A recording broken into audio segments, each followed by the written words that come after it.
വിദ്യാഭ്യാസ കമ്മീഷനുകളുടെ Magna Carta എന്ന് വിളിക്കുന്ന കമ്മീഷനാണ് കോത്താരി കമ്മീഷൻ. വിദ്യാഭ്യാസ കമ്മീഷനുകളുടെ മഗ്ന കാർട്ട എന്ന് വിളിക്കുന്ന കമ്മീഷനാണ് കോത്താരി കമ്മീഷൻ. അധ്യാപകൻ ക്രമാനുഗതവും അനുസ്യൂതവുമായി നടത്തുന്ന മൂല്യനിർണ്ണയ രീതിയെ സംരചന മൂല്യനിർണ്ണയം എന്ന് വിളിക്കുന്നു. അധ്യാപകൻ ക്രമാനുഗതവും അനുസ്യൂതവുമായി നടത്തുന്ന മൂല്യനിർണ്ണയ രീതിയെ സംരചന മൂല്യനിർണ്ണയം എന്ന് പറയുന്നു. മനുഷ്യൻ ഒരു സാമൂഹ്യ ജീവിയാണ് എന്ന് പറഞ്ഞ തത്വചിന്തകനാണ് അരിസ്റ്റോട്ടിൽ. മനുഷ്യൻ ഒരു സാമൂഹ്യ ജീവിയാണ് എന്ന് പറഞ്ഞ തത്വചിന്തകനാണ് അരിസ്റ്റോട്ടിൽ. ഒരു കുട്ടിയുടെ പഠന നിലവാരം നിരീക്ഷിച്ച് ഓരോ അവസരത്തിലും അത് എത്രമാത്രമാണെന്ന് രേഖപ്പെടുത്താൻ അധ്യാപകൻ ഉപയോഗിക്കുന്ന മൂല്യനിർണ്ണയോപാധിയുടെ പേരാണ് റേറ്റിംഗ് സ്കെയിൽ. ഒരു കുട്ടിയുടെ പഠന നിലവാരം നിരീക്ഷിച്ച് ഓരോ അവസരത്തിലും അത് എത്രമാത്രമാണ് എന്ന് രേഖപ്പെടുത്താൻ അധ്യാപകൻ ഉപയോഗിക്കുന്ന മൂല്യനിർണ്ണയോപാധിയുടെ പേരാണ് റേറ്റിംഗ് സ്കെയിൽ. സിഡ്നി എൻ പ്രിസിയുടെ ആശയത്തിൽ നിന്നും രൂപീകൃതമായ ഒരു ബോധന സമ്പ്രദായമാണ് പരിക്രമീകൃത ബോധനം. സിഡ്നി എൻ പ്രിസിയുടെ ആശയത്തിൽ നിന്നും രൂപീകൃതമായ ഒരു ബോധന സമ്പ്രദായമാണ് പരിക്രമീകൃത ബോധനം. ഓപ്പറേഷൻ ബ്ലാക്ക് ബോർഡ് പദ്ധതി രൂപം കൊണ്ടത് 1986 ദേശീയ വിദ്യാഭ്യാസ നയത്തിൻ്റെ ഭാഗമായിട്ടാണ്. ഓപ്പറേഷൻ ബ്ലാക്ക് ബോർഡ് പദ്ധതി രൂപം കൊണ്ടത് 1986 ദേശീയ വിദ്യാഭ്യാസ നയത്തിൻ്റെ ഭാഗമായിട്ടാണ്. ശാസ്ത്ര പഠനം സുഗമമാക്കാൻ ക്ലാസ്സിൽ തന്നെ ഒരുക്കുന്ന സംവിധാനമാണ് ശാസ്ത്രമൂല അഥവാ സയൻസ് കോർണർ. ശാസ്ത്ര പഠനം സുഗമമാക്കാൻ ക്ലാസ്സിൽ തന്നെ ഒരുക്കുന്ന സംവിധാനമാണ് ശാസ്ത്രമൂല അഥവാ സയൻസ് കോർണർ. ഒരു ബോധന മാതൃകയിൽ അധ്യാപകനും പഠിതാവും തമ്മിലും പഠിതാക്കൾ തമ്മിലുമുള്ള വ്യവഹാരങ്ങൾ പ്രതിപാദിക്കുന്നത് ഏത് ഘടനയിലാണ്? സാമൂഹ്യ ഘടന. ഒരു ബോധന മാതൃകയിൽ അധ്യാപകനും പഠിതാവും തമ്മിലും പഠിതാക്കൾ തമ്മിലുമുള്ള വ്യവഹാരങ്ങൾ പ്രതിപാദിക്കുന്നത് ഏത് ഘടനയിലാണ്? സാമൂഹ്യ ഘടനയിലാണ് അങ്ങനെ പ്രതിപാദിക്കുന്നത്. പാഠപുസ്തകം രൂപപ്പെടുത്തിയിരിക്കുന്നത് മുഖ്യമായും ആർക്ക് വേണ്ടിയാണ്? വിദ്യാർത്ഥിക്ക് വേണ്ടിയാണ്. പാഠപുസ്തകം രൂപപ്പെടുത്തിയിരിക്കുന്നത് മുഖ്യമായും വിദ്യാർത്ഥിക്ക് വേണ്ടിയിട്ടാണ്. വിദ്യാഭ്യാസത്തിൽ SUPW ഉൾപ്പെടുത്തണമെന്ന് നിർദ്ദേശിച്ച കമ്മിറ്റി ഈശ്വർഭായ് പട്ടേൽ കമ്മിറ്റിയാണ്. അധ്യാപക പരിശീലന പരിപാടിയിലെ ഒരു നവീന സമീപനമാണ് സൂക്ഷ്മാംശ ബോധനം. സൂക്ഷ്മാംശ ബോധനം. ദേശീയോദ്ഗ്രഥനം വിജയപ്രദമാകുന്നത് എപ്പോഴാണ്? വൈകാരിക ഉദ്ഗ്രഥനത്തിലൂടെ ഐക്യബോധം വളരുമ്പോഴാണ്. ദേശീയോദ്ഗ്രഥനം വിജയപ്രദമാകുന്നത് വൈകാരിക ഉദ്ഗ്രഥനത്തിലൂടെ ഐക്യബോധം വളരുമ്പോഴാണ്. സാമൂഹ്യ ശാസ്ത്രാന്വേഷണ മാതൃകയുടെ ഉദ്ദേശമെന്ത്? സാമൂഹ്യ സാമ്പത്തിക രാഷ്ട്രീയ ജീവിതക്രമം സംബന്ധിച്ച വിവരം നൽകുക. സാമൂഹ്യ ശാസ്ത്രാന്വേഷണ മാതൃകയുടെ ഉദ്ദേശമാണ് സാമൂഹ്യ സാമ്പത്തിക രാഷ്ട്രീയ ജീവിതക്രമം സംബന്ധിച്ച വിവരം നൽകുക എന്നതാണ്. വിദ്യാലയത്തെ സമൂഹത്തിലേക്ക് കൊണ്ടുപോകുക എന്ന ആശയം ഫലവത്താകുന്ന പ്രവർത്തനമാണ് ഫീൽഡ് ട്രിപ്പുകൾ.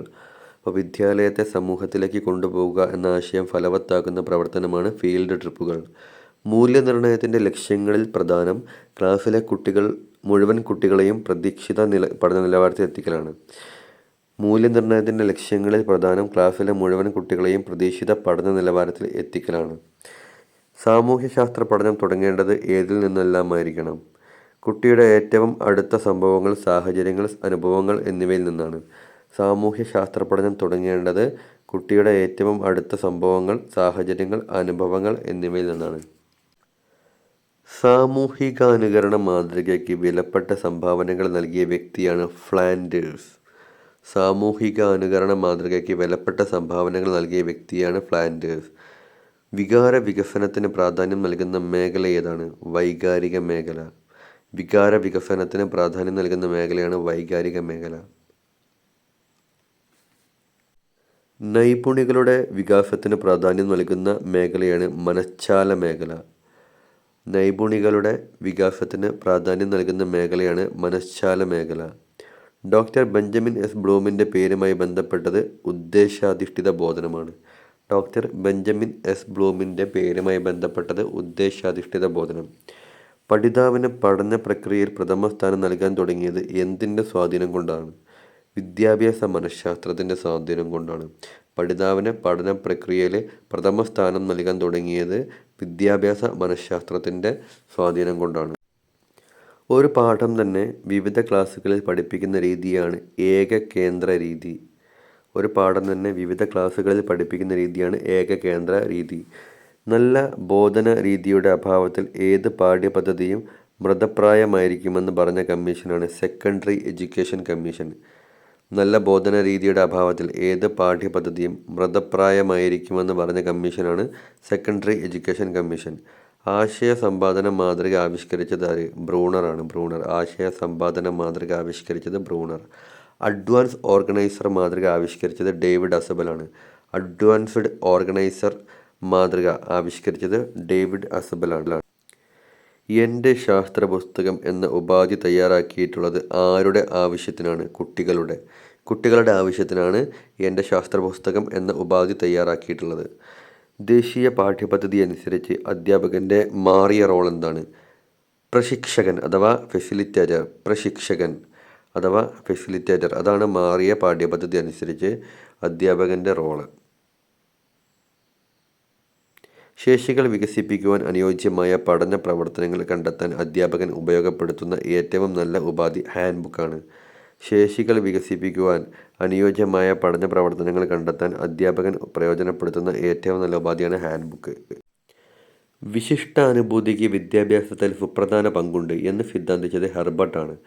വിശിഷ്ടാനുഭൂതി അഥവാ അപ്രസെപ്ഷൻ, ഇതിന് വിദ്യാഭ്യാസത്തിൽ സുപ്രധാന പങ്കുണ്ട് എന്ന് സിദ്ധാന്തിച്ചത് ഹെർബർട്ടാണ്.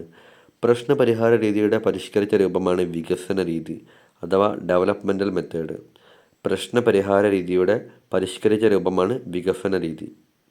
ശ്രീകൃഷ്ണൻ്റെയും സുദാമാവിൻ്റെയും അഥവാ കുചേലൻ്റെ ഗുരുവാരാണ്? സാന്ദീപനിയാണ്. മരിയ മോണ്ടിസോറി ഏത് രാജ്യക്കാരിയായിരുന്നു? ഇറ്റലിയാണ്. മരിയ മോണ്ടിസോറി ഇറ്റലിക്കാരിയാണ്. എപ്പിസ്റ്റമോളജി എന്താണ്? അറിവിനെക്കുറിച്ചുള്ള പഠനമാണ് എപ്പിസ്റ്റമോളജി. ചന്ദ്രവംശത്തിൻ്റെ കുലഗുരുവാണ് വിശ്വാമിത്രൻ. പൗരാണിക് എൻസൈക്ലോപീഡിയ രചിച്ചത് വെട്ടം മാണി. ഭാവി ജീവിതത്തിന് വേണ്ടിയ തയ്യാറെടുപ്പല്ല വിദ്യാഭ്യാസം, അത് യഥാർത്ഥ ജീവിതം തന്നെയാണ് എന്നഭിപ്രായപ്പെട്ട വിദ്യാഭ്യാസ ചിന്തകനാണ് ജോൺ ഡ്യൂയി. അപ്പോൾ ഭാവി ജീവിതത്തിന് വേണ്ടി ഉള്ള തയ്യാറെടുപ്പല്ല വിദ്യാഭ്യാസം, അത് യഥാർത്ഥ ജീവിതം തന്നെയാണ് എന്നഭിപ്രായപ്പെട്ട വിദ്യാഭ്യാസ ചിന്തകനാണ് ജോൺ ഡ്യൂയി. ഗണിതാഭ്യസനത്തിലൂടെ കുട്ടിയിലുണ്ടാകേണ്ട അടിസ്ഥാന നൈപുണ്യങ്ങളാണ് സൂക്ഷ്മത, കൃത്യത, വേഗത. ഗണിതാഭ്യസനത്തിലൂടെ കുട്ടിയിലുണ്ടാകേണ്ട അടിസ്ഥാന നൈപുണ്യങ്ങളാണ് സൂക്ഷ്മത, കൃത്യത, വേഗത. ഒരു കുട്ടി അധ്യാപകനെ തൻ്റെ സംശയ നിവാരണത്തിന് സമീപിക്കുന്നു. ഇവിടെ എന്ത് ബോധനോദ്ദേശമാണ് നേടിയത്? താല്പര്യം എന്ന് പറയുന്ന ബോധനോദ്ദേശമാണ് കുട്ടി നേടിയത്. ഉദാഹരണങ്ങളിൽ നിന്നൊരു പൊതുതത്വത്തിൽ എത്തിച്ചേരുന്നതാണ് ആഗമന രീതി. ഒരുപാട് ഉദാഹരണങ്ങളിൽ നിന്ന് ഒരു തത്വത്തിലേക്ക് എത്തിച്ചേരുന്നതാണ് ആഗമന രീതി. ഭാഷാ പഠനത്തിൽ ജനിതക ഘടകങ്ങളുടെ സ്വാധീനം ശാസ്ത്രീയമായി അപഗ്രഥിച്ച് കണ്ടെത്തിയ ശാസ്ത്രജ്ഞനാണ് ജീൻ പിയാഷെ. ഭാഷാ പഠനത്തിൽ ജനിതക ഘടകങ്ങളുടെ സ്വാധീനം ശാസ്ത്രീയമായി അപഗ്രഥിച്ച് കണ്ടെത്തിയ ശാസ്ത്രജ്ഞനാണ് ജീൻ പിയാഷെ. ശ്രവണ നൈപുണ്യം വികസിക്കുന്നതിന് അനുയോജ്യമായ പ്രവർത്തനമാണ് ലഘുകഥകൾ.